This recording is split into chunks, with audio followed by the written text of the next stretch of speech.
arriving now, yes. Lawo mazwi kahlalo kazwelonke we-ANC achaza isimo ngaphakathi kwenxantathu we-ANC okhona khona phakathi umfelandawonye wezinyunyana kanye namakomanisi. UMantashe uphinde wathi abaholi be-ANC bathukwa imihla namalanga.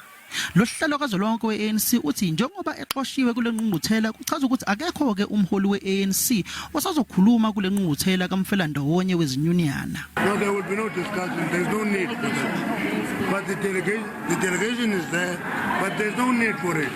Because if the Speaker of the ANC, irrespective of who that is not allowed to speak on day 1, on day 2, you can't say on day 3 or the last day you are allowing the Speaker of the ANC. That will be equal to disrespect. Lenhlangano ebusayo i-ANC isithola isezinkingeni njengoba abantu abaningi bengasayivoteli.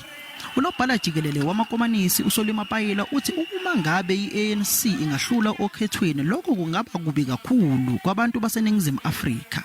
If we lose political power, comrades, as a revolutionary movement, let alone the decision that we might take as Congress, generally as a revolutionary movement, this spells disaster for all of us, for our families, for all of you, for our country. Abanye ngaphakathi kunxantathu bafuna i-SACP ingenelelele ukhetho.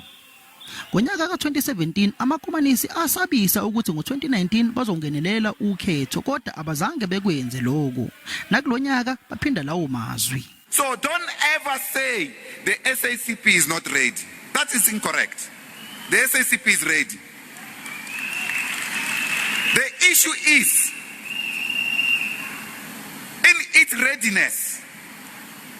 Is the working class ready? Isimo simanzonzo kumbimbi oluholwa yi-ANC layo ye-COSATU, i-SACP kanye ne-ANC. Uxosha kwaGwede Mantashe lokhu kutshengisa ukuthi isimo simanzonzo ngempela.